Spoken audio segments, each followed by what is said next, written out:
Hey guys, and welcome back to the second episode of the Crystal Goddess, and in this episode we're going to be discussing what are crystals and how can we choose the right crystal to work with. So what are crystals is it can be a little bit of a confusing question. It seems really straightforward, and if you think about it, a crystal is something that has a crystal structure. Straightforward. But when we're talking about crystals and crystal healing, we don't always just mean that. So we'll go back to the basics, and we're talking about bonding. So atoms bond together, and when they form a regular repeating lattice, that's known as crystallization. So if it's an inorganic material, which is a mineral, it will form a regular repeating pattern, which is known as a crystal. That can then form into single individual crystals like this, which have faces and terminations, or it could crystallize into a polycrystallized structure, which basically means lots of tiny little crystals all compact together. So jade would be an example of that. But when we're talking about crystal healing, we're not just talking about crystallized minerals. We do also include things like pearls and amber and glasses. So we'll start off with glasses. So glass is basically, when you've got the bonding process, a crystal is an organized lattice work. That's what it has internally. If it doesn't have an organized lattice work, maybe because it's super cooled too quickly so that the bonding can't take place, something like a natural glass, then it's known as amorphous. So they have chaotic groups of atoms together. There's no regular repeating structure, and that will include things like your obsidian. It will include moldavite, and they're brilliant. Technically not a crystal because it doesn't have a crystallized regular repeating pattern, but we bung it in under the crystal healing anyway, because why not? I mean, they all work together, they've all got vibrations, it's brilliant, and it doesn't matter. But then you've got organic materials on top of that, which don't, again, necessarily have a crystalline structure, and technically don't come under being minerals either. So something like a pearl. A pearl has been created by a mollusk, and it's the nacre or the nacre, however you want to say it, which is formed over and over again in layers and layers and layers, and then it turns into this beautiful pearl. We do use that in crystal therapies, but technically it's not a crystal, because it's not an inorganic material. Are you still following?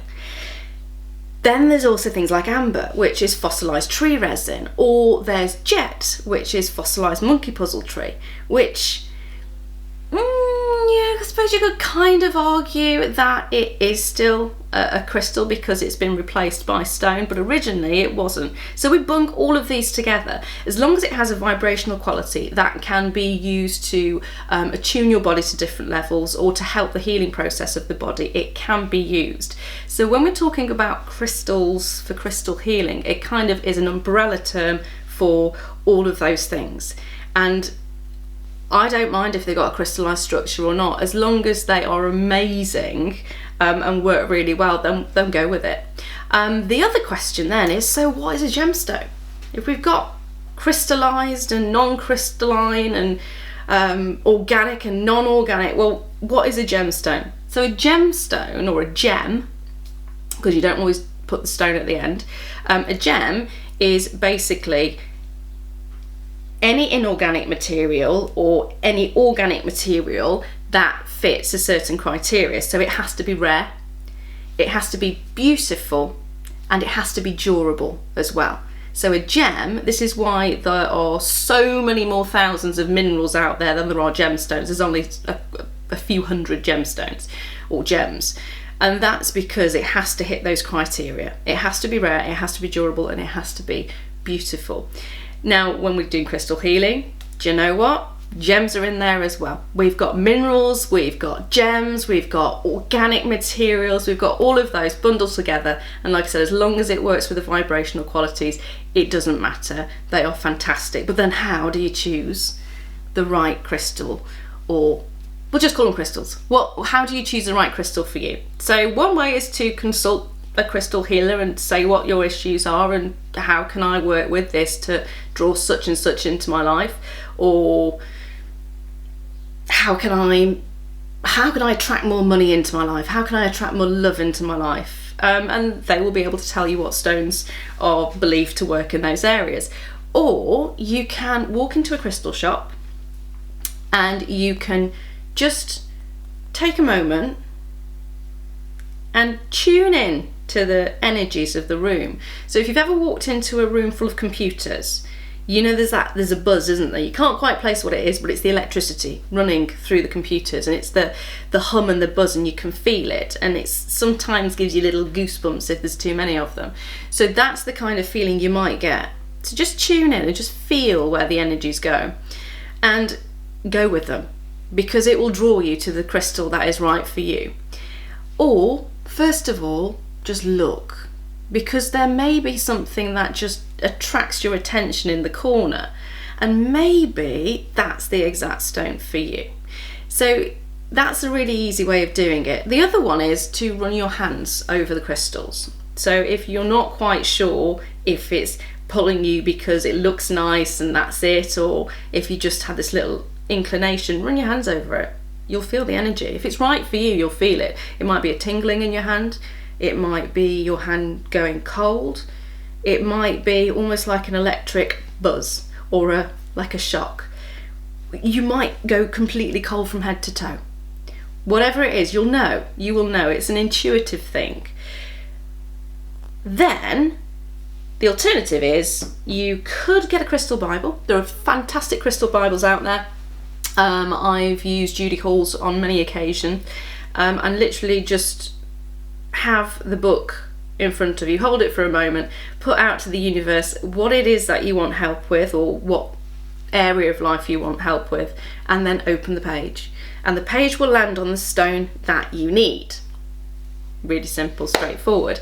Another way of choosing your gemstones is the way I do it, and that is a slower process, but it's always a little bit of fun, because I put out to the universe, all right, I need help with this, and the stone finds me. So that can be, sometimes it's my mum's seen a random stone in a shop she's been in and she's bought it for me as a little gift. Or one time my friend bought me a little gift of a ring just because she saw it, and that was an interesting one because it was hematite, and hematite kept coming to me at a specific point in my life. It just so happened to be the time point that I was having lots of trouble with iron, so slightly anemic, so it kept coming to me, this gemstone kept coming to me, and it's like, why? And you might find that if you do this method, you might find that the same stone keeps coming to you. There was a later point as well where moonstone kept finding me as well, and I had needed more calcium basically in my diet. But it's very slow. It can take weeks, it can take months. So if you want something instant, I would go to a crystal store, ask a crystal healer or someone that knows about these things to recommend something. The internet's always a great one as well. Always have the intention in mind, so you know what it is you want to get out of the situation, because then the crystal can manifest for you in your life. It might be that you walk into a shop a few days later, one that you've never been into before, and the perfect crystal is just sitting on that shelf waiting for you. It's really interesting to see how the stones find you. So I've always, and this is something I've done for many years, I was always interested in seeing what stones found me. So yeah, put it out to the universe if you want to try that method. It's quite a fun one because you never know what you're going to get. And see what works for you. If you want instant, open the book, ask somebody, look on the internet, go into a crystal store, feel the vibrations. You will know if the stone is right for you. Once that stone hits the palm of your hand, you will know if it's right for you or not. So hopefully that is a very simplified version of how to go about choosing the right gemstones for you. The next step would then be to attune and to cleanse in the other order. So cleanse it first, then attune it. and we'll cover that in the next video. And then I'm hoping after that point I'm going to then go into working with different types of crystals for different things, and also going through the sort of the metaphysical properties of the gemstones as well, and bring in the jewellery side in there somewhere. There's loads to go on. So comment, like, subscribe please, that would be amazing. And if there is anything that you want to see in later episodes, I've already got a list of things that have been mentioned in the previous video, so thank you very much for those. I'll be working on those to bring them to you. Yeah, just let me know. Thank you so much for watching. It's been an amazing pleasure, and I'll see you next time on the Crystal Goddess.